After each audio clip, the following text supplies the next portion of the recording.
켈리라고 하고요.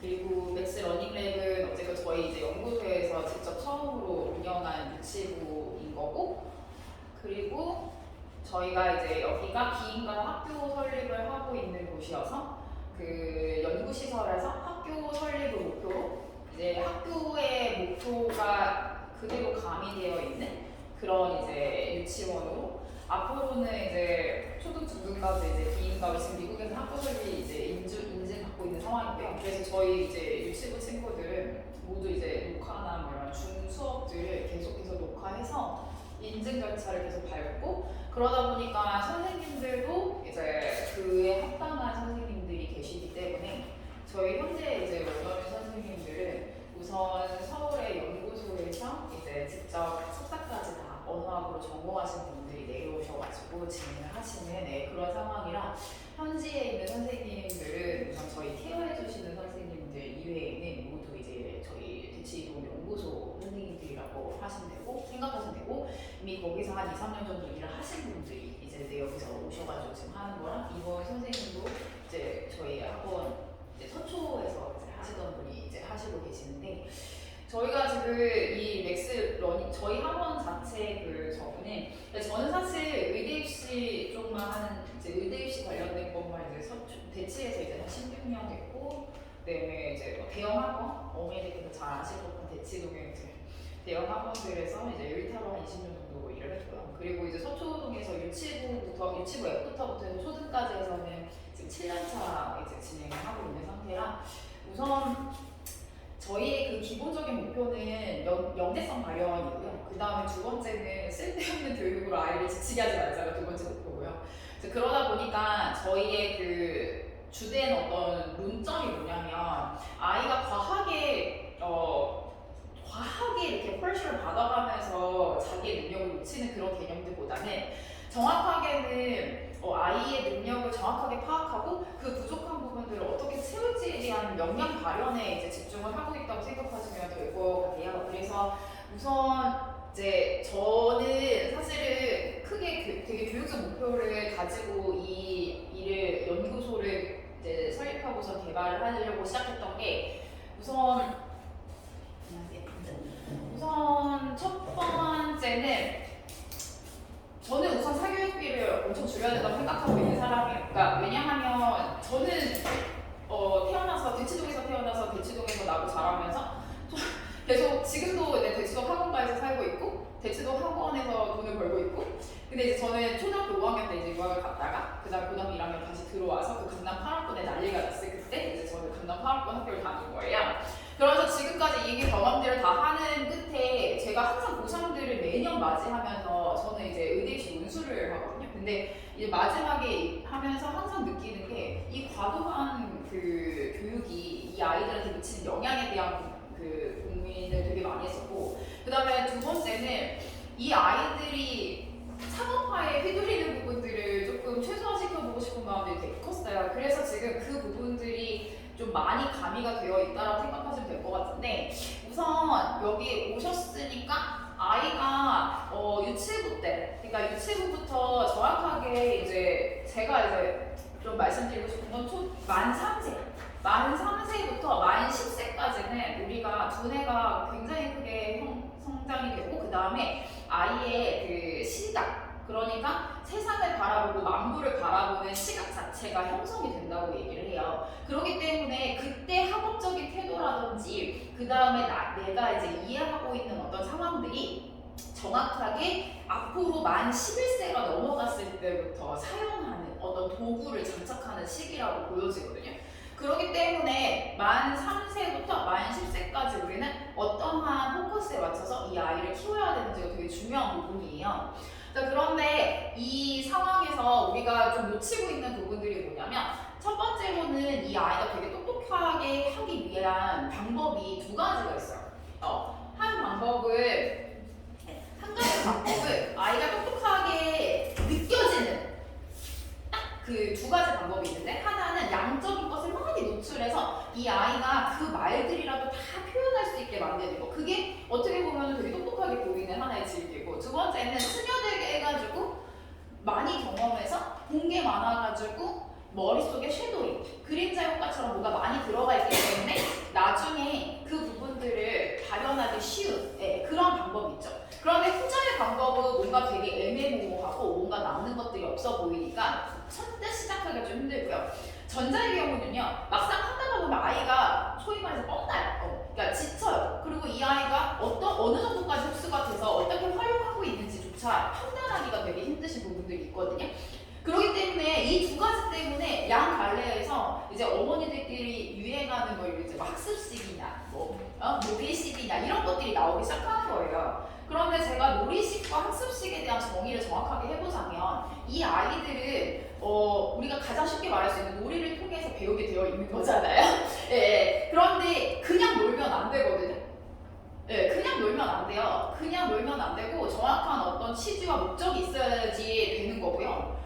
학습식이라고 표현했는데 아이들은 아직 학습할 나이가 아니에요. 네, 암기를 하면서 학습할 나이가 아니에요. 그렇다고 해서 공부를 하지 말아야 돼요. 그건 아니죠. 배워야죠. 뭘 배워야 되는데 그러면 이 애매모호한 과정에서 학습식이냐 놀이식이냐 이걸 다 빼고 깨끗하게 정리를 하자면 이 아이가 정확하게 어떤 것을 배워야 지금 그러니까 스트레스를 받지 않고 많은 걸 배울 수 있는지가 더 중요한 거잖아요. 그죠? 지금 우리의 결론은 그거잖아요. 네. 그래서 그 결론을 도출하기 위해서 명확하게 그 부분을 전달해드리고 교육 목표를 말씀드리려고 해요. 우선 첫 번째로 우리가 사교육비랑 현재 교육 방향에 대한 이해를 좀 한번 해보면 되게 좋을 것 같아서 말씀을 드리고 싶은데 마침 제가 어제 국제기구에서 일하시는 분들하고 이제 좀 자리를 가지면서 또 이 얘기를 한참 하다가 미국의 방향을 조금 말씀을 드려야겠다 이 생각을 했어요. 자, 우선 그 사교육비가 저희가 현재 하고 있는 사교육비는 아이들이 집에서 충분히 할 수 있는 것들의 사교육을 굉장히 많이 하세요. 잘 생각해보시면 책 읽는 거라든지 뭘 암기한다든지 뛰어논다든지 하는 거, 뭐 줄넘기 학원이라든지 이런 것들도 마찬가지고 공부를 하는 데 있어서도 아이들이 특히 책 읽는 학원이 가장 이제 대표적인 예인데 책 읽는 학원들을 많이 다니다가 보면 아이들이 스스로 책을 읽지 않는 경우가 되게 많거든요.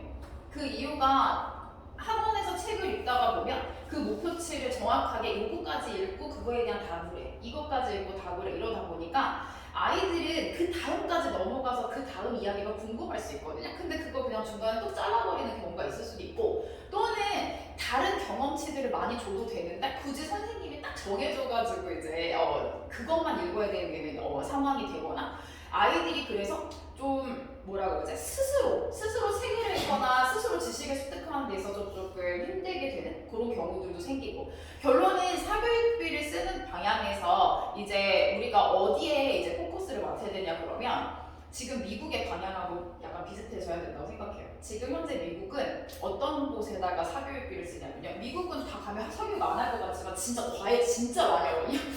동부의 과외 시스템은 차에서 유치원 이런 데 있잖아요. 거기서 바로 딱 차 태우자마자 그때부터 선생님들 집에 하나하나씩 계속 갖다 넣어줘요. 시간마다. 근데 그때 가장 많이 하는 게 뭐냐면 부모들이 할 수 없는 거예요.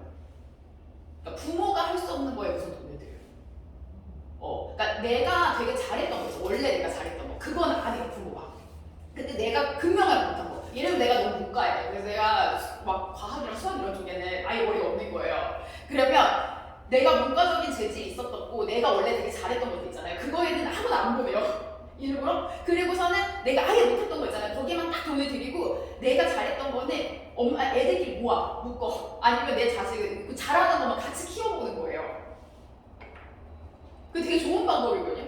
한마디로 이런 거예요. 제가 항상 어머니께 말씀드리는 게 우리가 방향이 아주 쉽게 말해서 문과적인 방향이 있고 이과적인 방향이 있어요. 근데 우리 애가 누가 봐도 우리 부모님 때문에 문과적 기질이 있어요. 그런데 이과적 머리가 계속 발현이 안 되는 것 같아요. 그러면 어렸을 때 우리는 어디에다 돈을 써야 되는 거냐면 이과적 머리에다가 돈을 써야 되는 거예요. 반대로 나는 너무 기호나 뭐 이런 이과적인 머리가 막 되게 잘 되는 거예요. 그런데 언어는 우리가 원래 못했어. 그러면 이 아이는 원래 잘했던 거에 계속 영향을 받기 때문에 반대로 반대의 측면이죠. 문과적인 기질을 키워주는 데 노력을 하셔야 되는 거예요. 그게 만 10세까지 가능해요. 그러니까 자기가 원래 태어나서 있잖아요. 가고 있는 방향들이 어떤 방향으로 많이 가냐면요. 대부분 선천적인 요인으로도 후천적인 요인으로도 부모님한테 다 따라가기 때문에 부모님이 잘하시는 방향은 다 배우고 담게 되어 있거든요. 근데 반대로 내가 부모님들이 활용하지 않는 지식들은 잘 사용이 되지 않아요. 그래서 결론적으로는 우리가 사교육을 하는 그 비결이 미국에서 딱 들춰보면 못하는 것만 딱 시키고 나머지는 오히려 그냥 두시는 거예요. 어차피 그거는 그냥 습득이 되니까. 그래서 저는 그 부분을 조금 한번 생각해 보시는 게 좋을 것 같아서 그냥 말씀을 드려요. 왜냐면 집에서 한번 생각을 해보세요. 우리 애가 원래도 이건 그냥 잘하는 거야. 어떤 애들은 이제 책을 그림만 보더라도 스토리텔링을 되게 잘해요. 이야기를 잘 만들어요. 그런 친구들한테 이걸 잘한다고 학원에 가서 그것들을 계속 발현을 시켜요. 그럼 걔는 그것만 계속 강화가 돼요. 근데 반대로 그걸 구조화시키는 능력들을 배운 적이 없는 거예요. 그러면 자기가 잘하는 것만 계속해요. 그러면 얘가 부족한 건 언제 배워요? 이게 사실 그러다가 보면 나이가 고집이 생기고 한 8, 9살쯤 되면은 자기 기준이 조금 생기거든요. 그러면 점점 어떻게 되냐면 자기가 못했던 건 안 해요. 그리고 안 해본 것도 안 해요. 그래서 아이들이 생각하는 것, 그러니까 내가 되게 잘하는 것과 그 반대되는 것들에 대한 역량 강화를 시켜줘야지 되는구나를 꼭 생각하셔야 되는 거고, 그 다음에 두 번째는 이해 부분인데, 우리가 언어를 이해할 때 기호로 이해하는 아이들이 있고요, 글로 이해하는 아이들이 있어요. 그러니까 기호라 함은 조합을 하는 거예요. 이런 단어들이 있으면 그 단어들을 기호처럼, 수학 기호처럼 이렇게 조합을 하면, 뭐 예를 들면 은는 이가를 배웠어요. 그러면 은는 이가를 어느 단어에 붙였을 때 어색하지 않는지를 몇 번 생각해 봤다가 이럴 때는 은도 넣어보고 는도 넣어보고 이도 넣어보고 가도 넣어보고 이렇게 하는 방식으로 해서 머릿속에 클래시파이를 하는 거예요. 이런 단어 뒤에는 은는 이가가 붙는구나. 그리고 맨 마지막에 난 이다나 있다 같은 걸 썼을 때 문장이 끝나는구나. 이런 식으로 기호를 받아들이는 애들이 있고, 언어를 어떤 아이들은 글을 읽어줬을 때 그냥 글을 통째로 그냥 듣고 그 말을 그대로 따라요. 그 말을. 그건 언어를 이해한 거거든요. 그러면 이 아이들한테 어떻게 언어를 가르쳐야 영어를 잘하냐면, 우리가 되게 애매하게 영어를 계속 가르쳤는데도 어느 순간, 그러니까 초등학교 한 2학년, 3학년 됐는데 쓰는 것도 뭐 말하는 것도 그렇게 잘 되지 않는 것 같고, 뭐 문제를 아무리 알려줬는데도 뭐 퍼닉스가 좀 잘 되지 않아요. 또는 아무리 알려줘도 어떤 부분에서 한계점이 딱 느껴지시면 그 포인트가 딱 생기거든요. 그게 바로 언어를 배울 때 대부분 언어를 가르치는 곳이 이 언어의 이해, 그러니까 통으로 이해하는, 그 글을 통으로 이해하는 것들에 포커스가 맞춰져 있기 때문이에요. 그런데 우리가 나중에 향후에 만 10세가 넘어가잖아요. 만 10세 전까지는 그 교육이 돼요, 강제적으로. 근데 만 10세가 넘어가면은 아이들이 언어의 양이 정말 방대해지잖아요. 국어뿐만이 아니고 사회, 과학 전 영역에서 엄청나게 많은 언어들이 쏟아져 나올 때, 그때 덩어리로 받아들이면 우리는 백과사전을 그냥 다 외워야 되는 수준이 돼버리는 거예요. 그래서 이 아이들한테 애초부터 언어를 가르칠 때는 어느 정도의 기호 이해로 잘라서 가르쳐야 돼요. 그러니까 단어들을 할 때 조합하는 형태로 잘라서 단어들을 하나씩 합체해보는 연습들을 계속 하고, 또 분할도 해보고. 그래서 덩어리로 계속 이해해서 그거를 덩어리로 말을 잘한다고 해서 너 너무 잘한다 이렇게 하고 칭찬해주고 끝날 게 아니고, 여기 안에 있는 단어들도 나눠보고, 그 다음에 분류 작업도 해보고, 같은 것끼리 좀 나눠보고, 아까 같은 경우에 아주 쉽게 뭐 있는 이가도 나눠보고, 있다 이다도 나눠보고, 그 다음에 명사형들도 이렇게 나눠보면서 분류를 이렇게 하나씩 해보는 거예요. 그리고 나서 이걸 한번 합쳐볼까? 이런 작업이 되게 좋아서 어머니들께 한글 있잖아요. 정말 아주 잘하는 방식으로 빨리 뛰게 하는 방법을 제가 어머니들께 뭐라고 말씀드리냐면, 카드나 좋은 학원 다 필요 없어요. 네, 학습지도 다 필요 없고요. 전지 사셔가지고요. 스케치북 전지 사셔가지고요. 그냥 동화책에 나온 문장 있잖아요. 그걸 그냥 적어요. 적고 가위로 자르는 놀이를 하는 거예요. 단어들을 잘라보는 거예요. 명사 단어, 그 다음에 조사 단어, 서술어 단어들을 잘라보는 거예요. 그러면 늘어요. 영어도 마찬가지거든요. 그냥 문장 적고요. 잘라보는 것만으로도 엄청 늘어요. 왜냐하면 다 잘라놓잖아요. 그리고는 말을 조합하는 게임을 하는 거예요. 이렇게도 만들어지네? 저렇게도 만들어지네? 이러면서 새로운 문장들을 자연스럽게 만들고 이상한 것도 찾아요. 여기는 이게 좀 이상하네? 네, 아무데나 붙는 것들이 아니라는 것도 알게 되거든요. 그렇게 규칙성을 이해하고 기호를 이해시켜야 향후에 언어를 빠르게 더 쉽게 받아들여요. 지금은 언어의 양이 적잖아요. 단어를 활용하는 양이 적을 때 아이들이 당연하게 받을 수 있는 방법을 하면 안 돼요. 그럴 거면은 학원에 가면 안 되는 거예요. 그거는 그냥 흡수가 된다는 거예요. 사교육 안 해도 아이들이 습득할 수 있다는 거예요. 왜냐하면 아이들이 범주가 단어를 활용해야 되는 범주가 이만큼 양이 적을 때는 어떠한 방법이든 상관없거든요. 기호를 이해하든 언어를 이해하든. 그런데 이 양이 점점 커진단 말이에요. 양이 커지면서 이 아이가 받아들이고 활용할 수 있는 능력이 부족해져요. 점점. 그럼 잘 정리정돈해서 집어넣고 빼고 하는 작업들을 해줘야 돼서 아이들은 기본적으로 분리를 하고 합치고 분리를 하고 합치고 하는 작업들을 반복적으로 해주셔야 된다는 거라서 첫 번째로는 모든 학습을 할 때 어느 정도 기호화시키는 학습들을 많이 시키시는 게 좋아요. 자, 기호화시키는 학습들이 금방은 되게 추상적으로 이제 언어를 말씀드렸지만 기호화의 또 대표적인 얘기가 카테고리화예요. 자, 예를 들면 이게 요즘에 날파리가 네, 기호에 의해서 카테고리화가 뭐냐면 우리가 이제 동물원에 갔어요. 그럼 동물원 안에서도 여러 동물들이 있지만 우리가 그냥 동물을 봤어 하고 뭐 봤어? 하고 코끼리 얘기하다 기린 얘기하다 타조 얘기하다가 돌고래 얘기하고 막 이렇게 얘기하잖아요. 그러면 아이는 오늘 다 공부에 대해서 얘기했으니까 엄마는 만족하고 끝나거든요. 그러면 큰일 나는 거예요. 여기서 우리가 한 단계 더 나아가는 역대성은 어떤 거냐면 자 그러면 어떤 친구들끼리 같이 있으면 좋을까? 여기부터 시작하는 거예요. 우리가 동물원을 운영하기 위해서 어떤 친구들하고 같이 있으면 좋을까? 뭐 그러면 새들끼리 같이 있는다든지 그 포유류들끼리 같이 있는다든지 이런 식으로 자연스럽게 묶어주는 연습들을 계속 해주면 그 아이들이 묶어요. 자 우리가 묶으면 어떤 게 좋냐면 다 봉투에다 이렇게 단어들을 넣어놓은 거잖아요. 꺼내쓰기가 너무 좋아요. 그래서 예를 들어서 표현하기가 되게 좋아요. 그렇기 때문에 우리가 분류하는 작업들을 아이들한테 계속 가르쳐야 돼요. 그래서 분류하고 그럼 분류할 때 우리가 한 가지만 하면 될까요? 아니면 색깔로도 할 수 있어요. 아까 같은 경우는 특성별로도 할 수 있지만 그 동물들의 색깔이라든지 크기라든지 사는 곳이라든지 다양하게 분류를 할 수 있단 말이에요. 그래서 그런 분류하는 작업들도 기호화의 하나의 과정이에요. 그거는 수도 마찬가지고 도형도 마찬가지다. 도형 같은 경우도 우리가 막 분류하는 거, 뭐 프레임백 뭐 이런 거 하시면 많이 있잖아요. 꼭지점 개수, 면의 개수 뭐 이런 것들끼리 나누기도 하지만 컬러도 나누고 모양 뭐 세상에 나와 있는 것들 나누고 그 이유가 분류를 하는 이유가 기호를 만들려고 하는 거거든요. 그래서 그 학원에서만 그렇게 쓰지 마시고 실생활에서 자 그러면은 어떤 거가 되게 아이들한테 좋냐면 같이 슈퍼 가세요. 같이 시장 가셔가지고 오늘 우리 있잖아 장 볼 건데 하면서 우유도 사고 계란도 사고 두부도 사고 뭐 고구마도 사고 소고기도 사고 이렇게 할 거예요. 그럼 우리 이거 분류해서 어느 코너 가서 다 살지를 정하는 거예요. 시장에 그거 가져가서 종이 가져가서 이곳저곳에 가져가는 것이 아니고 우리가 우유랑 뭐 유제품 종류는 여기서 사는 거야 하고서 유제품끼리 정리를 해요. 그리고 유제품 가서 딱딱 골라서 넣는 거. 이거 사야지. 나 우유 산 다음에 갑자기 채소 코너 가서 채소 샀다가 그 다음에 치즈 산다고 다시 치즈로 넘어오는 그런 모습들을 엄마가 계속 보여주면 이 아이는 계속 섞여요. 어렸을 때. 그래서 애초부터 정리를 해서 가져가는 거예요. 우리가 슈퍼에 유제품 코너가 있고 채소 코너가 있고 고기 코너가 있어. 이러면서 분류를 해놓고 그리고 나서 거기서 다 넣고 하는 그런 모습들을 계속 보여주시면 이 아이는 기호 체계가 확고하게 된다라는 거. 그래서 저는 꼭 오늘 말씀드리고 싶었던 건 기호로 아이들을 이해하고 분류를 하는 거를 계속해서 연습을 시켜라. 그리고 그 과정하에서 비교와 대조하는 방법들도 이해를 해야 돼요.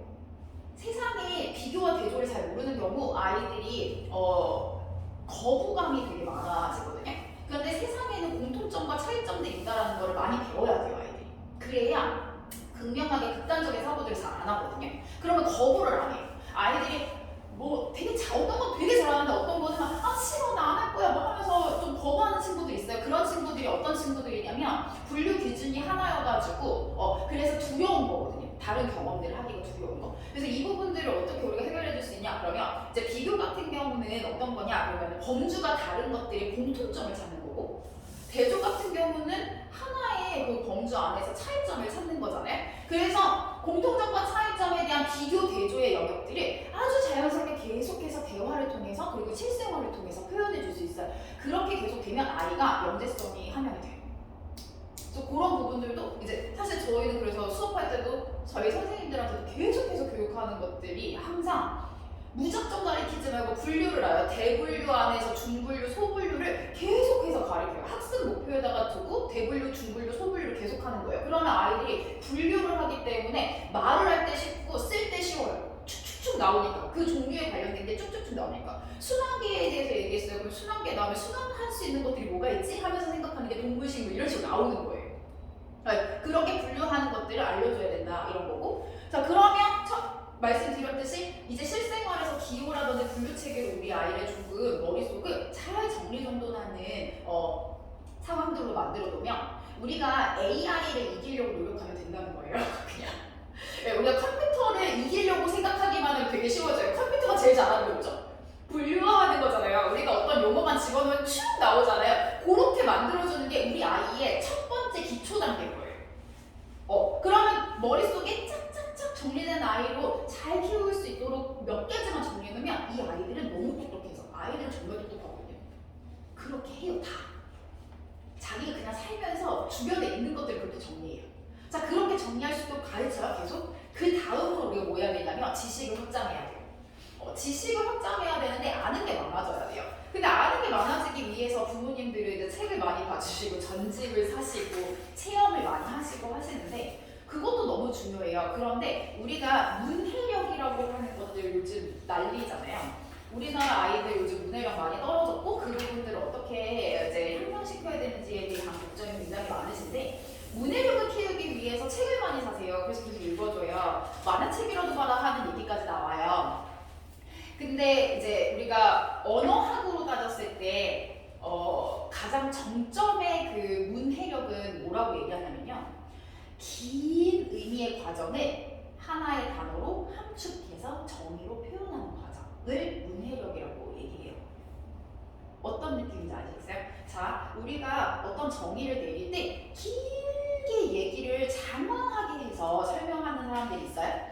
그러면 설득력도 떨어지고 그 말을 이해시키기까지 너무 많은 과정이 필요해요. 자, 그러다 보니까 사람들이 그 사람 말을 잘 안 들어요. 어느 순간부터는. 자, 근데 이게 우리가 어렸을 때는 말을 많이 하고 길게 얘기하면 예뻐요. 이거 너무 똑똑해 보여. 그래서 한 초등학교 2학년까지 그거 계속 보여. 그런데 이제 초등학교 3학년부터 이 아이가 점점 주눅이 들어요. 왜죠? 선생님이 말 그만하라고 해요.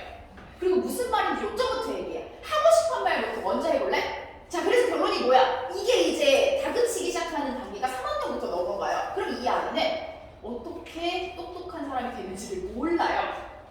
그러면서 방황하는 거죠.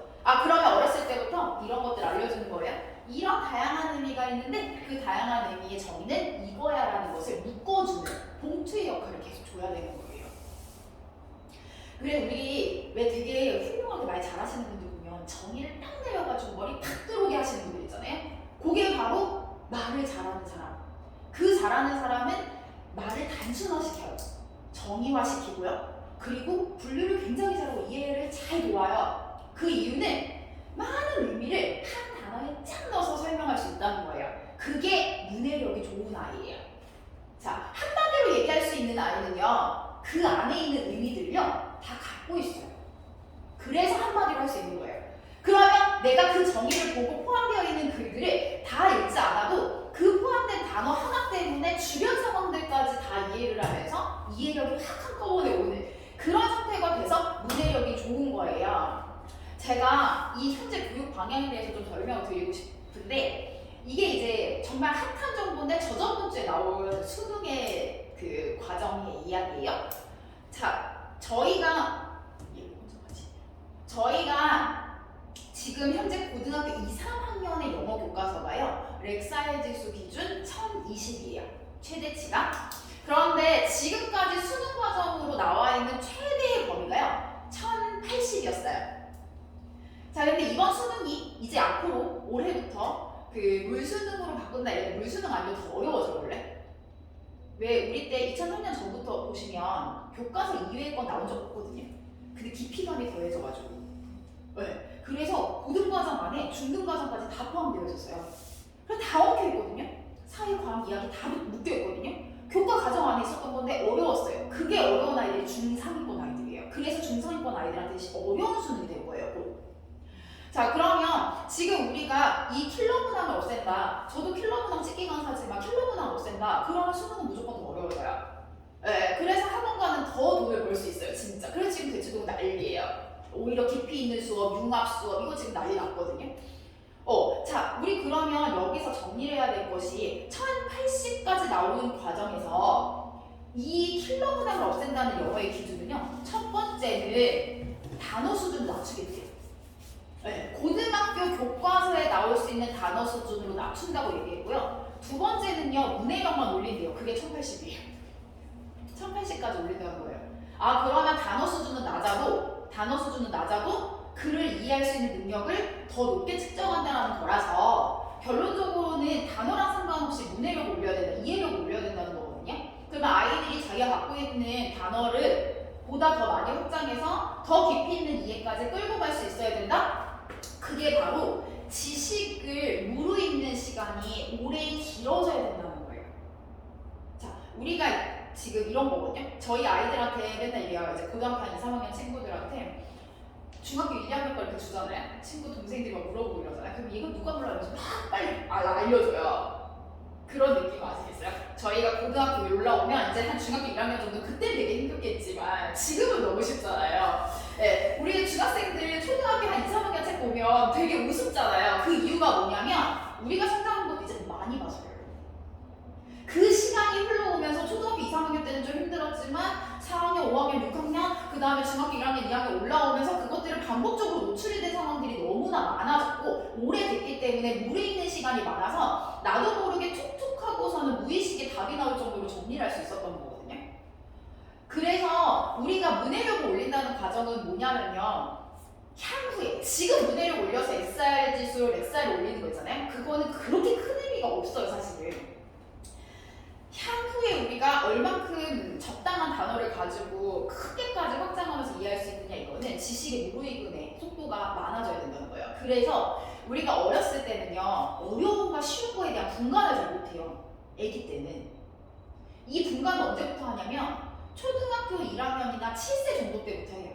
아이들이 기준이 되는 책을 계속 봐왔고 그 기준보다 조금 더 쉬우면 쉽다고 얘기하고 기준 책에서 조금 더 벗어나면 어렵다고 얘기하거든요. 근데 그 기준이 형성이 되기 직전에 알려줘야 되는 거예요. 지식의 수준이 없다라는 것을. 그래서 사회든 과학이든 다양한 지식들의 정의와 의미 체계들을 많이 봐야 돼요.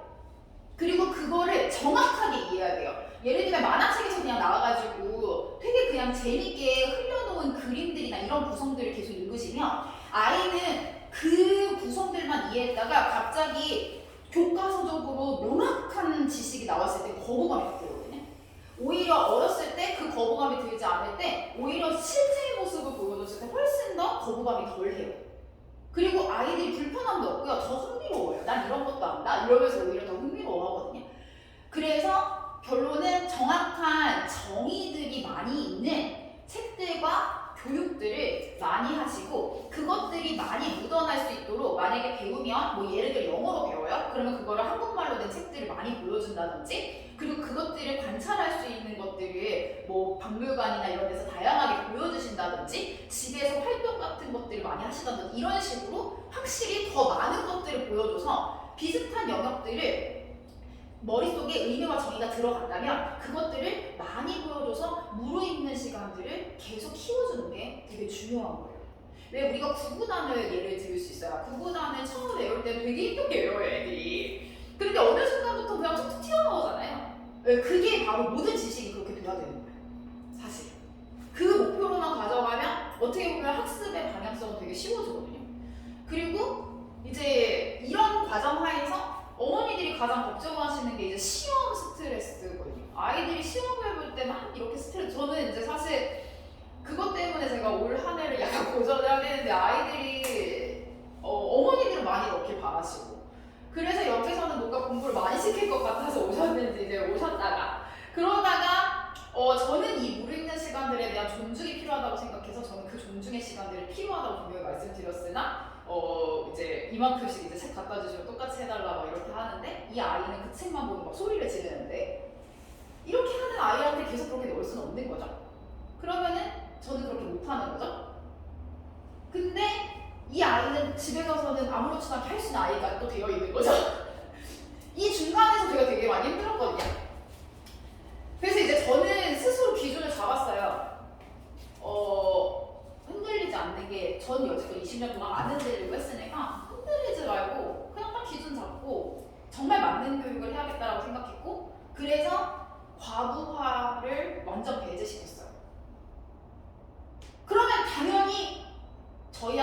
엄청 낮아요. 다른 학원에서는 그 학원에서 50개씩 더 외웠다. 100개씩 더 외웠다. 책 페이지는 이만큼씩 더 나왔다.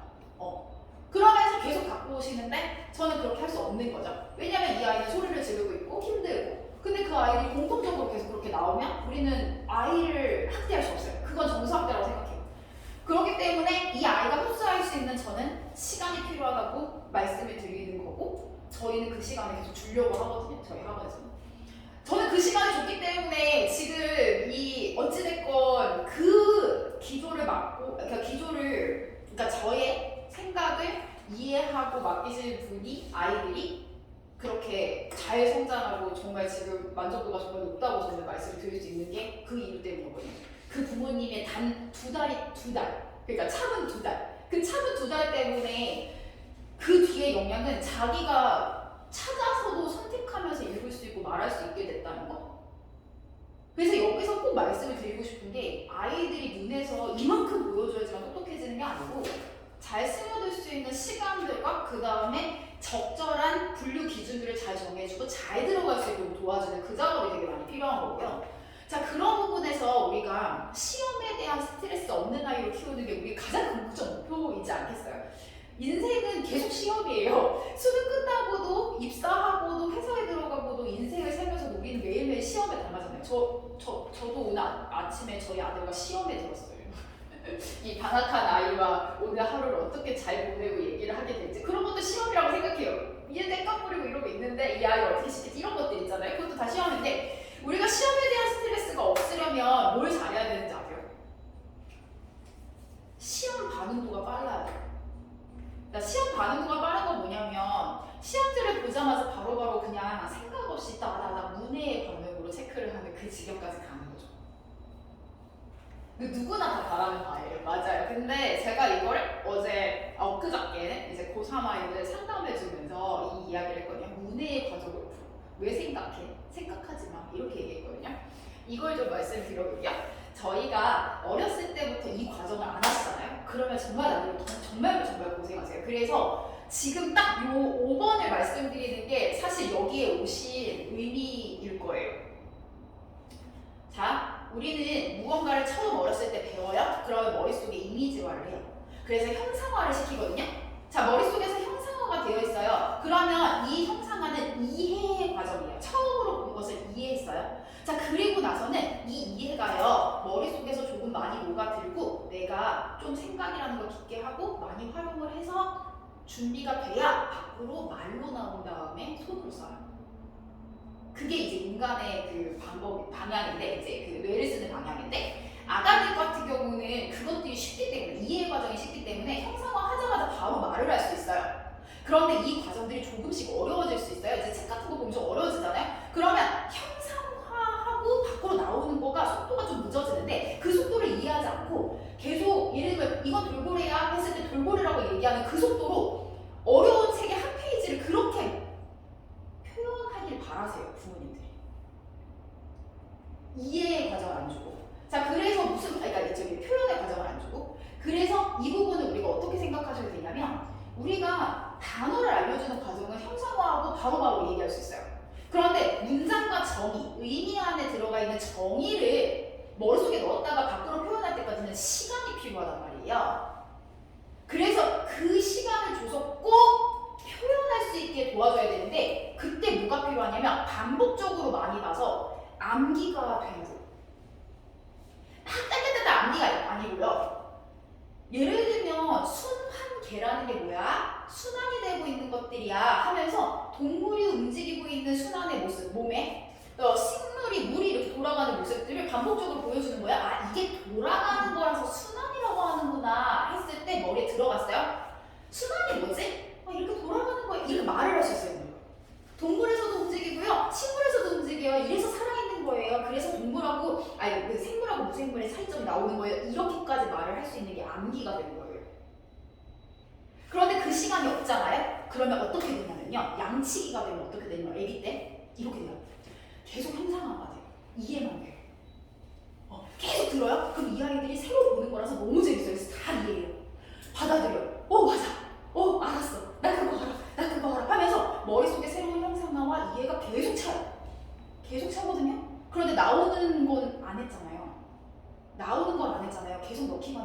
그 시간은 아이들이 아직 배워야 되는 시간에서 조금 걸리거든요.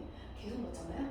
그래서 머릿속에서 사고 올 때 이 아이들은 무슨 정의를 내리냐면 뇌에서 나 다 알아. 나 다 알아야 돼요. 왜 다 알아가 되는지 아세요? 선생님들이 검사를 할 때 책을 우리가 시험을 보잖아요. 그러면 책 시험들이요. 대부분 학원의 시험들이 책을 보고 거기 안에 있는 글을 읽고 그림을 보면 정답으로 바로 윌리를 찾아라처럼 체크하게 돼요. 그러다 보니 이 아이가 눈으로 형상화시킨 것들을 마치 이해한 것처럼 답을 체크해서 안 것처럼 끝낼 수 있어요. 말도 안 해봤고 글도 안 써봤는데 아직 아이인데 만 10세 전인데 자 그렇게 되면 아는 척을 하게 되는 거예요. 어느 순간부터. 그래서 초등학교 3학년 때 빵 하고 터지는 게 뭐냐면 엄마 나 다 아는데 시험에서 틀렸어. 자 그러면 이 엄마들이 이제 중학교 1학년 때 딱 뭐 하는 줄 아세요? 우리 애가 실수를 잘해요. 계속 실수를 안 돼. 이거 다 아는 건데 왜 틀려? 이렇게 쉬운 걸 누가 틀려? 어려운 건 맞아요. 제가 가장 상담 많이 받는 게 뭐예요? 우리 애는 어려운 건 다 맞아요. 항상 쉬운 걸 틀려요. 자 고등학교 올라갔어요. 5등급, 4등급, 5등급에서 죽어도 1등급으로 올라가질 않아요. 그 지경이 될 거예요. 이 아이한테 테스트하자. 이거 누가 몰라요? 이거 누가 몰라요? 이거 누가 몰라요? 이렇게 얘기하거든요. 다 알아요. 그런데 빈종이 주잖아요. 아예 못 써요. 그게 학습 습관이 방향이 완전히 잘못된 거예요.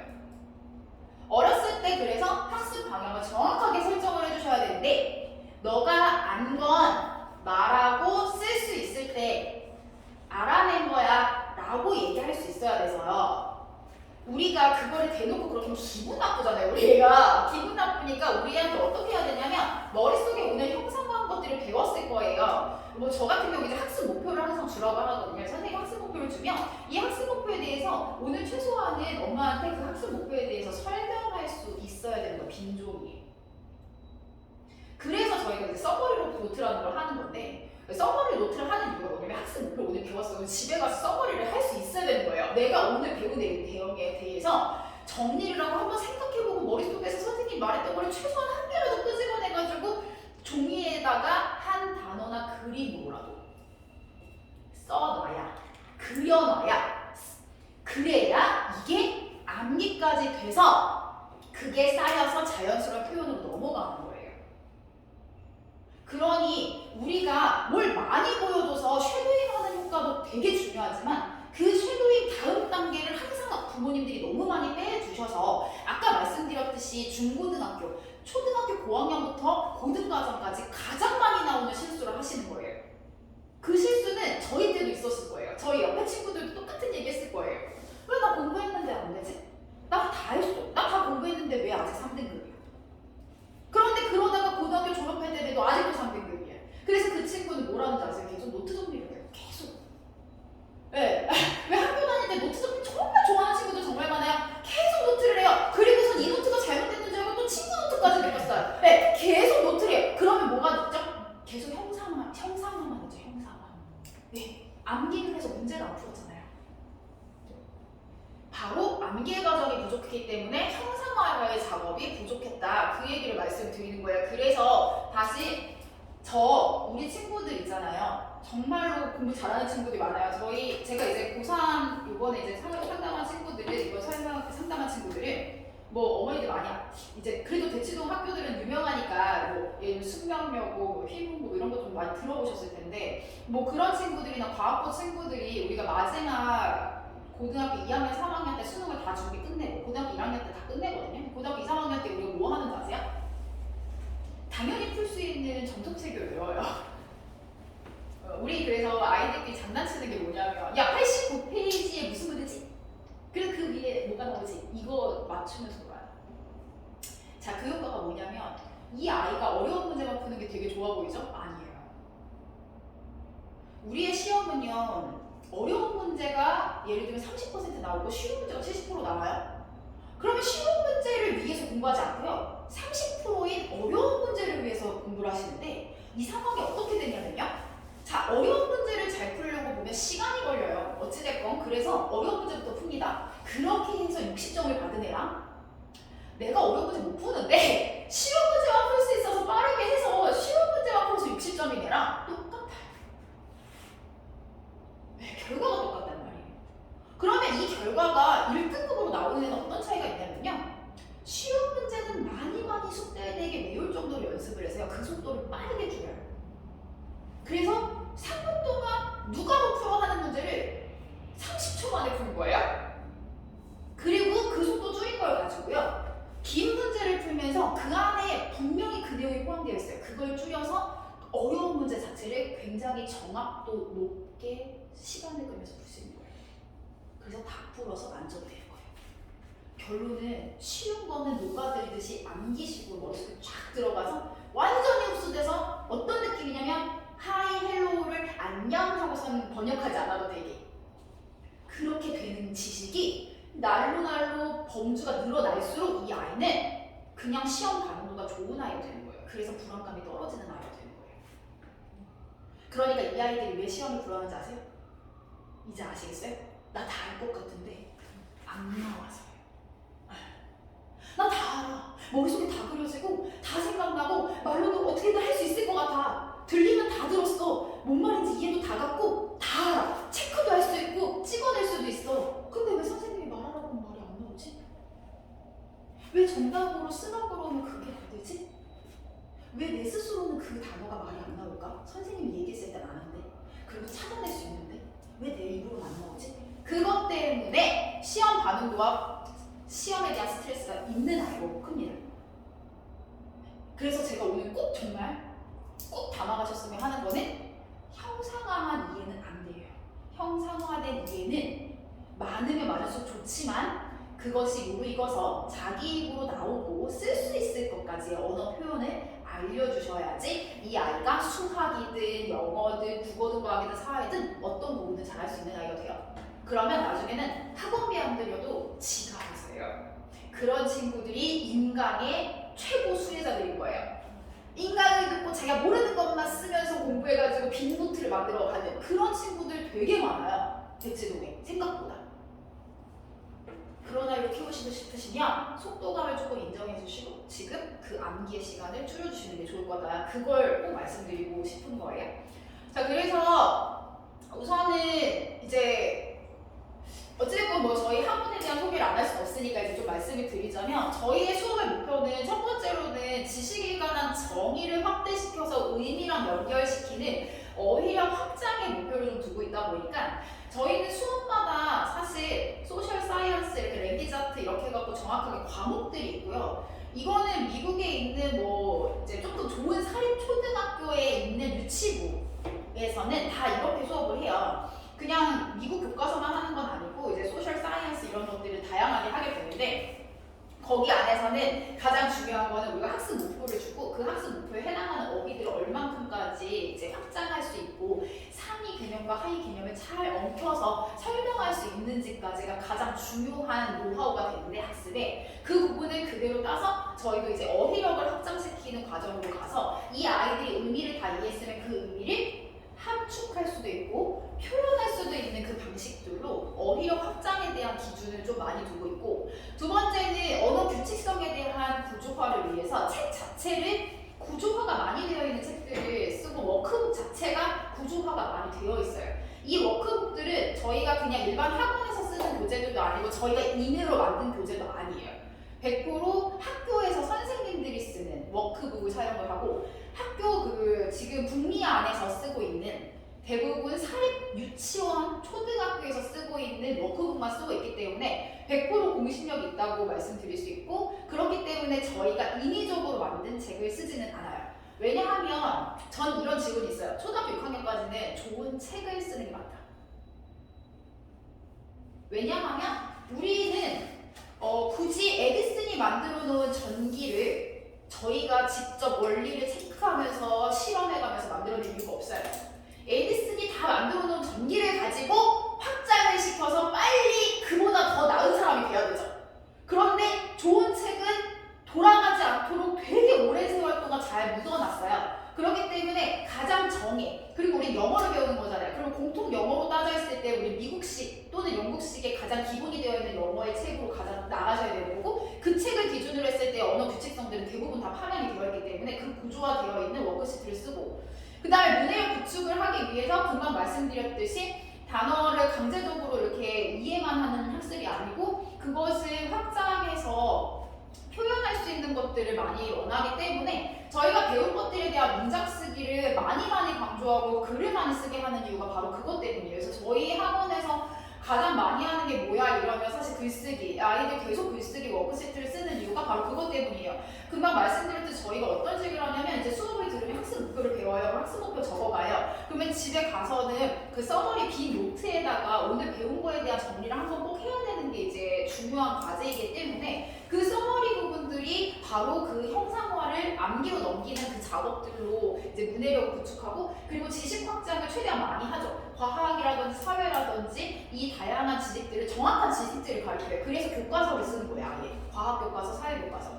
그리고 아이들이 아직까지 너무 어리기 때문에 그 부분들에 대한 형상화를 위해서 보여주기 위해서 이거 실험을 하고 그 다음에 소셜 같은 경우는 이제 조금 한 6, 7세 정도, 5세 같은 경우는 아직 프로젝트를 할 수 있는 나이는 아니어서 이제 6, 7세 이상부터는 이제 프로젝트 수업으로 썰친 작업들을 하고 같이 그 지식들을 합치는 그런 작업들을 해서 지식을 확장하고 활용하는 거 이게 바로 이제 저희 학원의 목표여서 모든 수업들은 이 네 가지의 방향이 기본 구조로 되어 있다고 생각하시면 될 것 같고 저희가 사실 이제 9월달부터 유치부 정규반이든 이제 단과반이든 오픈을 하게 되는데 사실은 속성반이라고 붙인 이유는 이게 앞에 단계에 저희가 이제 파닉스부터 끌고 갔던 그 시간들이 이미 한 4개월 정도 이제 지난 상태로 이제 9월달에 되는 거라 이 아이들은 이제 저희 학원에서는 그리고 사실 이게 법이 바뀌어서 은민체를 하는 유치부는 영어를 하면 안 돼요. 원래도 이제는 그렇긴 한데 이제 저희 같은 경우도 이제 우선은 저희 학원에서 가장 잘 도와줄 수 있는 유치부의 역량이 이제 사이언스를 통해서 기본 아주 정수의 기본적인 과학의 지식을 습득하고 그걸 실험으로 이해를 시키고 리포트를 쓰는 과정들 한 줄이라도 써보고 두 줄이라도 채워가면서 우리가 오늘 배운 내용들에 대해서 정리정돈을 하고 새로운 지식을 배워서 자기가 활용할 수 있는 것들을 하는 것들이 한 타임씩 들어가 있고 그 다음에 그래서 이제 보여드릴 수 있는 게 저희가 사이언스는 그런 식으로 가고 소셜 같은 경우는 이제 프로젝트처럼 진행을 하는데 교과서 기반으로 뭐 지도란 무엇이고 지도도 되게 다양하잖아요. 뭐 정치적 지도가 있고 인종의 지도가 있고요. 또 식품의 지도가 있고 정말 지도도 종류가 많아요. 그런 식으로 이제 다양한 영역들에 대한 지식들을 측정하는 게 소셜 스터디일 거고 그 다음에 잉글리시의 과목은 이제 어머니들께서 흔히 알고 계시는 그 미국 교과서, 미국 교과서 기준으로 저희는 미국 교과서 안에서 뭘 쓰냐면 구조. 원래 미국 교과서는 구조랑 문법을 가르치는 데 기본이 되어 있는 책이에요, 원래. 그러기 때문에 영어 단어가 어려운 거예요. 왜 어렵냐면 우리가 수능 문제에서요, 어법 추론 문제가 있어요. 근데 그 어법 문제가 단어가 제일 어려워요. 왜냐하면 해석해서 푸는 게 아니고요, 구조를 파악하라고. 그러기 때문에 미국 교과서는 사실 구조와 문법을 위한 책이기 때문에 단어 수준이 그 단어보다 어려워요. 그리고 잘 쓰지 않은 단어도 많아요. 그 이유가 그것 때문이거든요. 구조를 파악하고 활용을 하라고. 그래서 거기서는 정해준 단어들이 있어요.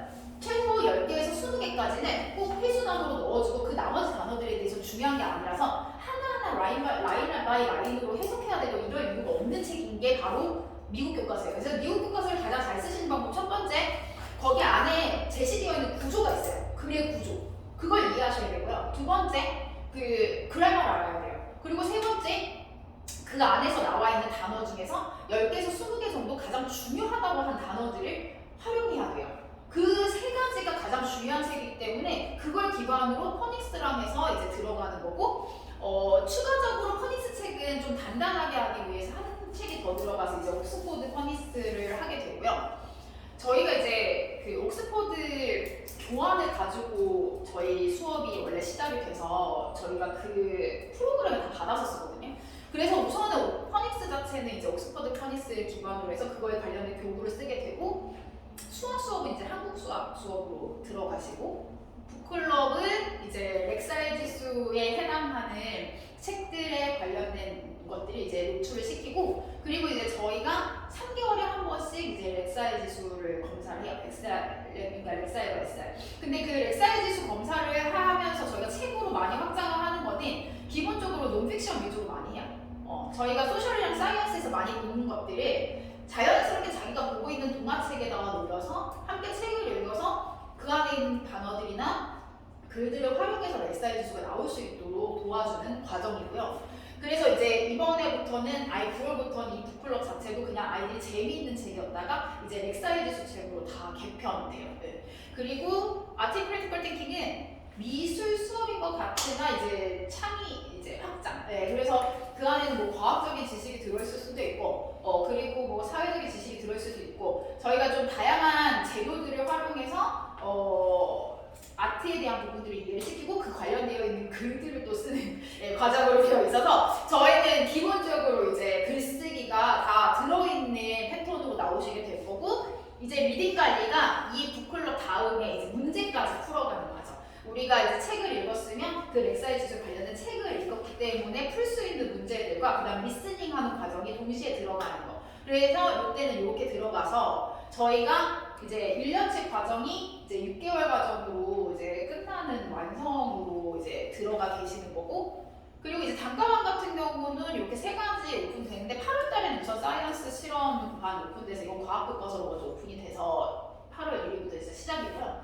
나머지는 이제 9월 달부터 이제 오픈이 돼서 시작이 됩니다. 그 과정은 똑같지만 이제 유치부에서 하는 거는 3배 빠르기 때문에 이걸 이제 3분의 1 속도로 가신다고 생각하시면 될 것 같아요. 그래서 이 부분이 되시고 자, 금방 말씀드렸듯이 이제 저희도 정확하게는 이 아이들이 측정을 하는 것들이 명확하게 돼야 부모님들도 이 아이의 지표를 명확하게 아실 수 있기 때문에 기본적으로 아이들이 뭐 스트레스 받는 영역은 아니고요. 웹 테스트 같은 경우는 아이들이 이제 그림 보면서 우리가 배웠던 것들을 체크하는 그런 과정들인데 분기별로 이제 웹 테스트, 그래서 문제를 해결할 수 있는 능력을 측정하고 그 다음에 렉사이 SR 인덱스를 측정을 해서 이 아이의 어휘 수준과 이해력이 어느 정도 되고 그리고 그 부족한 부분들이 저희가 분기별로 하다 보면 이 안에 극한 차이가 어느 정도 너무 좁혀지지 않고 그러니까 계속 똑같은 상황이면 분명히 해결점이 필요하잖아요. 그럼 그 부분에 대해서 부모님들과 상의를 통해서 어떤 변화를 주는 게 좋을지에 대해서 같이 의논을 해서 이제 리딩 할 때 뭐 픽션을 늘릴지, 뭐 논픽션을 늘릴지, 어휘를 늘릴지 이 부분들에 대해 상의를 하고 관리는 이제 그 부분들을 좀 조율을 해야 되는 거고요. 그 다음에 이제 저희가 논리추론, 비논리추론은 이제 영국 옥스퍼드에서 하는 그 영재성 테스트를 분기별로 해요. 근데 이걸 쓰는 이유는 우리가 영재성은 계속 개발된다고 하거든요. 만 10세까지는. 근데 만 11세부터는요 미국에서도 영재가 없고 그냥 원래 영재인 거예요. 근데 이제 만 10세까지 영재를 키울 수 있다라고 표현을 해요. 네, 그렇기 때문에 우리가 여기 안에서 이렇게 논리 구조를 많이 배웠을 때 이 아이가 논리적인 논리 추론이 얼만큼 증가했는지를 어머니들께 보여드려야 되기 때문에 우선은 영재성 테스트의 논리 추론, 비논리 추론을 하는 거고 이 부분들도 이제 분기별로 같이 들어가는 거예요. 그리고 소셜 사이언스 테스트는 뭐냐면 우선 저희가 지식을 배웠으면 그 지식에 대해서 얼만큼 습득을 했는지에 대한 카테고리를 부모님께 들어야 편안하기 때문에 이 부분에 대해서는 이제 분기별로 제공을 해서 아이들이 이렇게 골고루 잘 확장이 되고 있는지에 대한 측정 요소를 이렇게 보여드릴 수 있는 건데 사실은 5세에서는 이게 안 나와요. 이렇게 할 수가 없어요. 그래서 6세, 7세가 해당하는 분이고 이제 초등부로 올라가면 8세, 9세까지는 이제 이 부분들을 분기별로 진행을 하는 상황이에요. 그리고 뭐 그래서 우선 저희는 뭐 어떤 뭐 행사들이나 뭐 소풍나 이런 것들이 이제 다 있는데 우선 뭐 공부에 관련된 부분부터 먼저 포커스를 맞춰보면 저희는 어쨌든 IB 베이스의 기본 목표가에 있기 때문에 지식 확장을 기반으로 하고 있어서 그 IB 베이스 사실 대구가 IB의 첫 원조란 말이야. 그리고 대단한 동네야 여기가. 제가 보니까 그 경북 사대구초에서 이제 초등부에서 시작했고 고등부에서 최초로 처음으로 올해 IB로 대학에 가는 고등학교가 나왔고 그리고 이게 잘 돼서 저번 주에 기사 나온 걸 보셨는지 모르겠지만 수성구에 또 하나의 국제학교가 인가로 설립이 이제 승인이 날 예정이라고 합니다. 그래서 지금 이 부분들이 계속 이쪽으로 몰려요. 여기는 혜택받은 도시이긴 한 것 같아요. 어떤 도시도 계속 제출을 하는 한 번도 아직 평택은요 똑같이 시작했는데 아예 못 받았거든요. 근데 대구만 이번에 또 받았더라고요 수성구 이쪽에. 그래서 그 부분도 이제 IB 쪽하고 관련이 되어 있다고 얘기를 하는데 그 IB 지식이 뭐냐 과목이 이제 수능에서 내년부터 이제 채택이 돼서 시작이 돼요. 물리2, 화투 이런 2가 없어지고요. 이렇게 되는 거예요. 생물이면 생물에다가 물리를 플러스 한다든지 그 다음에 뭐 경제에다가 생물을 넣는다든지 이런 식으로 소셜이랑 사이언스가 붙는 거, 과학하고 사회 같은 것들이 붙는 게 융합이라는 과목인데 현재 대학교에서 융합 과목을 들은 아이들을 뽑을 때 그리고 또 융합에 관련되어 있는 과를 설정하면 이제 대학교에서 300명 이상의 증원을 하겠다고 서울연고대에서 다 발표를 한 상태여서 지금 대학교에서 혈안이 되어 있는 게 바로 아이비 베이스에 관련되어 있는 융합 과목들이에요. 그래서 지금 교과서나 모든 그 중고등학교 시험들이 서술형 평가로 바뀌었고 초등학교 시험들도 지금 아이비 교과서로 바뀌고 있는 과정들이거든요. 그게 어떤 것들이냐면 예를 들면 이런 거예요. 제가 이번에 과학 숙제를 저희 이제 관리 때문에 숙제를 좀 도와주는데 이제 과학 숙제가 나왔어요. 어떤 숙제였냐면 이제 교과서에 기반해서 환경에 관련되어 있는 부분들을 본인의 의지로 자유롭게 서술해라가 과제였어요. 너무 추상적이죠. 그래서 이거를 우리가 어떻게 재밌게 잡을까 했다가 거기에 리사이클, 그러니까 재활용에 대한 것들에 대한 원칙이 나와 있기에 저는 업사이클링과 비교를 했어요. 그래서 리사이클, 단순하게 그냥 재활용만 하는 단계가 아니고 그거보다 더 가치 있는 것들을 만들 수 있게 해서 소셜, 경제적 가치를 같이 붙여서 우리가 뭘 했냐면 제가 2가지를 예를 들었어요. 하나는 그 프라다 런웨이를 사진에 올렸어요. 그래서 이번에 프라다에서 뭘 했냐면 업사이클링으로 플라스틱 있잖아요. 1,500병으로 그 2,000만 원짜리 치마 만들어서 팔았어요. 네, 그래서 너무 예뻐요. 네, 너무 예뻐. 근데 재활용, 100% 재활용. 이거 기업의 가치도 올렸고, 그리고 그거에 대한 재활용. 그래서 경제성과 환경에 대한 이해까지 완벽하게 올리는 그런 일을 준다든지, 또는 불가사리. 불가사리가 사실 환경에 좋지 않잖아요. 그래서 바다 환경에 좋지 않기 때문에 가잖아. 그래서 그거를 다 말려. 그래 가. 그러면 그게 마찰력이 정말 좋아요. 그래서 제설제, 제설제로 쓰니까 환경에도 굉장히 도움이 많이 되고 그리고 경제적 가치가 올렸기 때문에 공익과 사익을 올렸다 이렇게 표현을 해야 과학 숙제가 만점이 나오는 거예요. 이게 바로 아이비예요. 네, 그래서 이 부분들을 활용할 수 있는 것들이 아이비이기 때문에 우리 아이들이 자연스럽게 해결 과제들을 함께 할 수 있도록 이제 아트 앤 크리티컬 띵킹이라든지 소셜 같은 데서 우리가 같이 계속 끌어다 쓰는 거예요, 같이. 뭐 예를 들면 음악 숙제가 나왔어요. 음악이 사람의 마음을 정돈해줄 수 있는 정서에 관련되어 있는 음악을 소개해라라는 게 있었어요. 그래서 음악을 소개할 때 제가 뭘 했냐면 아이들한테 2가지 헤비메탈과 이제 모차르트의 음악을 2개를 주고 이 음악이 왜 유난히 편안함을 주는지에 대해서 같이 얘기했을 때 처음에 과학의 주제에서 귀 있죠, 고막 이어드럼을 갖다가 놨어요. 그리고 얘를 얼마나 두드리는지 그 속도에 진폭이라든지 이런 것들을 넣고 그리고 이 악기들은 그래서 편안하다 이렇게 했거든요. 그래서 이 악기들이 들어간 음악들이 사람을 편안하게 해주거나 뭐 신나게 해주거나 이렇게 좋다 이렇게 하면 만점 이런 식이에요. 그러면 아이들이 이런 거예요. 음악을 들었을 때는 귀랑 관련이 있고 그리고 그 귀에 관련되어 있는 이러한 이제 과정들이 나를 편안하게까지 해줄 수 있어. 이런 것까지 그냥 자연스럽게 흘러가면서 스토리텔링이 된다면 그렇다면 아이들은 자연스럽게 그런 문제가 막 닥치잖아요. 추상적인 문제가 닥쳐도 끌어와요. 자기가 배웠던 걸로. 그걸 어렸을 때부터 많이 노출해 주시는 게 중요하다라는 말씀을 드리고 싶은 거고 그래서 저희 이제 수업 자체는 그 수업을 기반으로 하고 있다라는 것을 이제 전해드려서 그 이외에 뭐 되게 사실은 뭐 체육도 할 수 있고 음악도 할 수 있고 이렇게 하지만 사실은 그건 밖에 되게 좋은 학원들 많은 걸로 저는 알고 있습니다. 네, 수영학원만큼 잘 돼 있는 데가 없고 그 다음에 뭐 예를 들면 운동학원도 되게 저렴한 가격이 잘 되어 있잖아요. 이제 그런 거는 이제 좀 이제 외부에서 배우고 저희는 이제 기본적으로 그 학습과 도구에 관련되어 있는 부분들에 있어서를 도와주는 그런 곳이라고 생각하시면 될 것 같아요. 그래서 우선 저희 학원 설명 그렇게 끝내고 다시 한번 말씀드리지만 이제 우리 아이들은 역량이 다 좋고 그 다음에 우리 아이가 지금은 어떤 건 되게 뛰어나고 어떤 건 되게 부족하다고 느낄 수 있어요. 그렇지만 이 부분에서 우리가 고민하셔야 되는 게 뭐냐면 이 아이는 이게 되게 똑똑해 하지만 이 부분이 되게 부족해 해서 부족한 것들을 묻어두 마시고 못하는 부분에 더 집중을 많이 하셔야 못한다 하지 마시고 못하는 걸 잘할 수 있도록 계속 방법을 생각해내서 더 도와주셔가지고 아이가 단점을 케어하는 방향으로 성장시키는 게 제일 좋거든요. 그래서 저희 아이의 단점을 파악해갖고 혼내는 목적에다 쓰지 마시고 단점을 파악해서 채우는 용도로 쓰셔서 이 아이가 좀 균형에 맞게 꽉 찬 느낌이 들 수 있는 아이로 키우시는 게 이 아이의 행복지수 올라간다는 점을 좀 말씀을 드리고 싶어요. 그래서 지금 되게 중요한 시기고 아주 어렸을 때 부모님의 말 한마디 한마디가 큰 영향을 주는 아이들이니까 같이 함께 오늘 몇 가지 들으신 걸로 도움이 되셨으면 좋겠습니다. 예, 감사합니다. 네, 질문 있으시면. 네, 아, 네. 어떤 거? 아니, 없습니다. 없으세요? 네. 혹시 지금 정규 유치부가 운영 중인가요?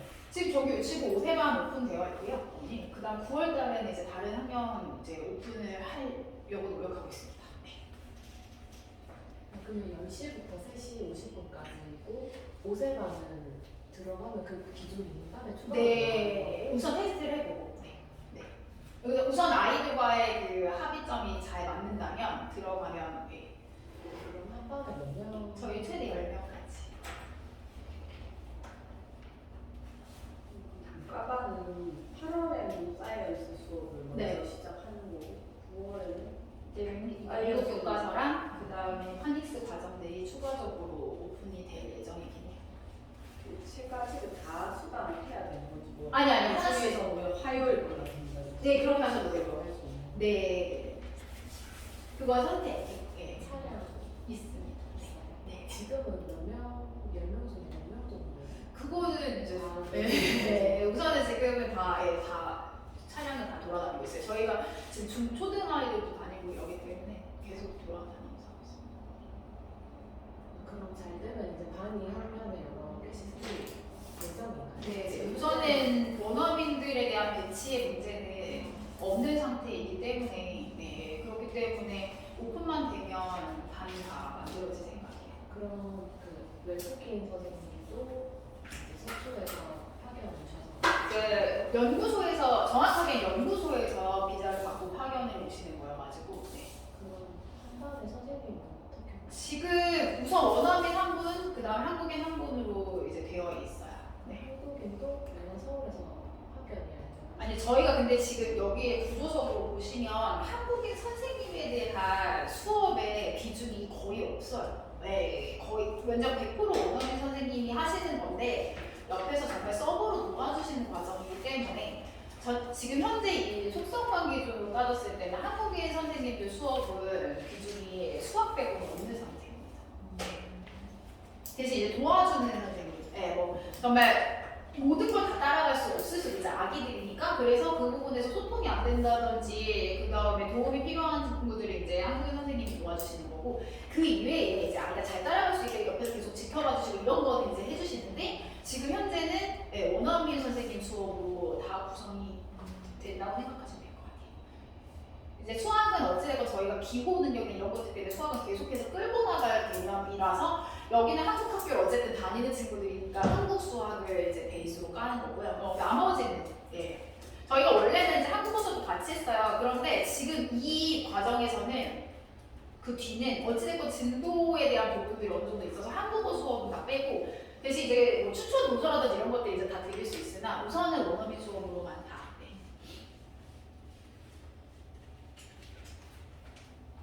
지금 5세는 몇 명이에요? 우선은 그걸 어제도 운영을 하고 있는데 제가 그것도 개인적인 정보인데 네. 혹시 시간을 그럼 줘. 비용이나 이런 거는 저희 지금 120만 원 네. 따로 입학금 있나요? 없습니다. 원목도 없고요. 네. 그럼 그 아까 처음 문제는 영문으로 금지하는 급식은 네, 그래서 근데 사실 저희는 지금 금지를 한 상황에서 원래 저희가 그 연구소 허가로 되어 있을 때는 입시 학원으로 지금 등록이 되어 있다면 그렇다면 개별 급식을 다른 업체에서 써서 돈을 그쪽에서 결제할 경우는 저희는 괜찮긴 하거든요. 그래서 우선은 뭐 다른 학원도 아마 그렇게 하실 거예요. 아마 대부분 유치원들은 1층에다가 아예 식당을 하실 것 같아요. 근데 저희는 아예 입시 학원벌이어가지고 가능하세요. 네. 그러니까 다른 업체에서 네네네. 근데 그 법이 실행되지 않았는 거 아니에요? 아직은. 아직 네, 앞으로 이제 예, 그렇지만 저희는 어찌됐건 문제 없게 애초부터 아예 이번에 9월 속성반부터 시작할 때는 아예 딱 맞춰서 시작하려고 합니다. 네. 제가 그 부분을 어기면 학교 허가가 안 돼요, 저희가. 네, 저희가 허가를 받아야 되는 입장이라서 여기에 운영을 잘 해서 정말 한 명이라도 운영을 잘해서 이 아이들이 잘 되는 어떤 성장 과정들을 보여드려야 그래야 저희도 그 학교 쪽으로 이제 할 수 있기 때문에 사실 그리고 저는 여기에 하는 게 지금 많은 여기 대구에 오해들이 있어서 제가 그냥 하나를 풀어보자면 사실 저는 되게 고집이 센 편이에요. 제가 교육적인 목적 저는 이제 프랑스 7대학 소르본대 나왔고 학사석사 박사까지 경제철학과 뇌과학을 했어요. 그리고 대학교에서도 강의를 하고 지금 여러 가지 나름의 교육적 견지가 있는 편인데 저는 제 견지에 안 맞다면 다 나쁘다 이게 아니고 제 견지에 안 맞다면 서로가 안 맞다 이런 거거든요. 제 입장에서. 근데 제가 무조건 맞다고 할 수 없어요. 어떤 사람한테는 그 교육이 좋고 어떤 사람이 좋고. 근데 이건 제가 제 목표로 기준을 잡은 거잖아요. 아이들이 스트레스의 부분, 그 다음에 성장하는 과정들. 그 과정들을 저는 맞춰서 무조건 따라갈 거고 제 기준에 따라서 따라갈 건데 만약에 그게 안 된다고 뭐 푸시, 그 다음에 무조건 이렇게 따라가줘야 다닐 거예요. 이런 식으로 된다 그러면 저는 그 부분을 맞춰드릴 수가 없음을 명확하게 말씀드려서 시끄러워진 것도 분명히 있었고요. 그 다음에 이제 두 번째는 제가 아이들한테 주는 시간의 속도라는 것들을 좀 이해를 해주셨으면 하는데 그 속도가 사실 같이 대화를 통해서 이렇게 성장하고 있어요 라고 해서 계속 대화를 해서 성장을 하면 좋은데 그게 긍정적인 방향이 아니고 부정적인 방향으로 오히려 가서 힘들어지면 그것 또한 제가 이렇게 따라갈 의사가 없다 보니까 이게 조금 시끄러워진 게 사실 있었어요. 그런데 제가 여기 이윤 추구의 목적이 굉장히 크다. 그렇다면 그건 쫓아가는 게 맞아요. 예, 저도 그런 이윤 추구 방향으로 20년 전에 일을 해서 돈을 많이 벌었고요. 근데 제가 지금 여기 학원의 목적이 사실은 여기에 나오는 수익의 반이 복지 쪽이에요. 지금 미혼모 가정 미혼모 대학교 내에서 이제 유아교육 과정을 이제 할 수 있도록 돕는 쪽으로 이제 모두 기부 형태로 가는 게 이제 여기에 있는 반 이상의 소득이어서 사실 이윤 추구 목적이 아니기 때문에 제가 더 아주 정확하게 말씀을 드릴 수 있는 건 교육의 목표는 지금 제가 아까 말씀드렸던 게 맞고 그리고 이 아이를 잘 키우는 것을 목표로 해야 되고 그리고 이 아이가 공부를 하면서 불행하지 않으려고 네 진짜 공부가 뭐라고 사실 진짜 그게 불행하면 안 돼요. 그런데 공부가 뭐라고? 공부가 인생을 바꿔요. 네, 저도 제 인생을 바꿨기 때문에 제가 알고 있어요. 네, 진짜 근데 공부가 인생을 바뀌는 것도 아는데 문제는 공부가 인생이 바뀐다고 해서 수강과 이게 다 뒤바뀌면 안 되잖아요, 공부가. 그래서 그런 부분들도 또 고려를 많이 하셔야 돼서 우선 제가 그냥 말씀을 드리고 싶은 건 여기 안에 있는 수업들은 정말 그냥 아이를 위한 미래의 과정을 되게 많이 생각해서 되게 많이 녹여냈거든요. 그래서 그 부분들을 조금이라도 바라봐 주시면 되게 좋을 것 같다고 저는 이제 생각을 하고 있고 제가 다시 이제 만날 기회가 없더라도 아까 말씀드렸던 그 방향들로 아이가 커져서 그래도 그 말이 조금이라도 도움이 됐다라는 생각이 들으셨으면 하는 바람이 제가 제일 커서 설명을 계속 하는 거고 그렇거든요. 혹시 그럼 그냥 국제학교 아니고 일반 학교 보낼 생각이 네. 있고 초등학교 들어갈 때로 해서 보내도 네. 초등반이 운영이 되는 거 아니면 여기 다 일반 학교 친구들이에요. 국제학교랑 상관없는 친구들밖에 없어요. 지금 여기 대구 친구들은. 대신 뭐 이제 약간 또 관심이 많으셔서 그런지 사립초등학교 친구들이 좀 많긴 해요. 영신초라든지 그다음에 중대부초 뭐 이런 사대부초, 경북 사대부초, 중대부초, 경북 사대부초 이런 친구들이 좀 꽤 있고요. 뭐 동네 친구들도 있긴 한데, 근데 저희는 국제학교랑은 상관은 없고 여기도 국제학교랑 상관은 없는데 우선 아이비 자체가 지금 전체 교육이 우리나라 바뀌는 과정이다 보니까 그게 국제학교처럼 느껴지시는 거지. 이 교육 과정은 똑같고요. 그리고 저희는 정확하게 초등학교 3학년 과정까지 교과서는요. 우리나라의 표준화된 지식만 가르쳐요. 그 공통 표준화된 지식이 있거든요. 전 세계 공통. 그래서 그 부분. 근데 그게 아이비의 기본 코드예요.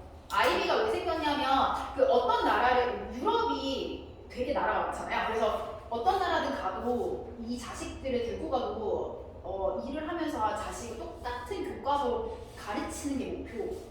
그래서 인터내셔널 바카로레아라는 시험이 생긴 거예요. 그래서 공통 목표가 있어요. 표준화돼. 그래서 우리나라 교과서가 다 그렇게 바뀌고 있어가지고 내용이 줄어들고 많아지고 하고 있는 거예요. 그래서 저희 학원도 그 IB의 표준 공통 목표 있잖아요. 딱 그것만 가르쳐요. 언어, 그 다음에 사회, 과학, 그 다음에 수학. 네. 그래서 그 이외에는 격가지 과목들이니까 안 하고, 네. 저희는 이제 영어 안에서는 딱 표준 지식만 가르치고 초등학교 3학년까지는 그러니까 교과서, 미국 교과서 기준으로 3으로 되어 있는 것까지는 표준화된 것만 가르쳐요. 그 다음부터는 입시로 넘어가요. 네.